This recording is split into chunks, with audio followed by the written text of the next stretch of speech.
Sundowns have been long-term admirers of Lorch, and there's been speculation around his future that he could be heading to Kop over the last 6 months. Sources close to Pirates confirmed that Thembinkosi Lorch informed teammates that he could be leaving before the window shuts with personal terms agreed with Masandawana.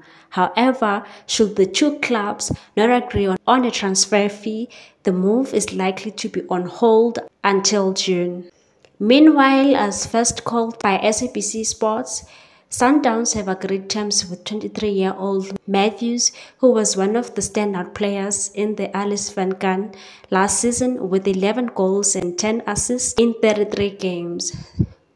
The forward, who was one of the players who would have felt hard done by missing a place in the 2023 African Cup of Nations squad, is said to be doing his medical in Denmark, about an hour away from his base in Sweden, as Sundowns look to speed up the process of a sensational deadline day move. Rulani Mokwena's side has bolstered their squad with right-back Zuko Mdunyelwa and playmaker Matras Esquivel from Chippa United and Club Atlético Lanús, respectively. Please like, comment, share, and subscribe for more sports news.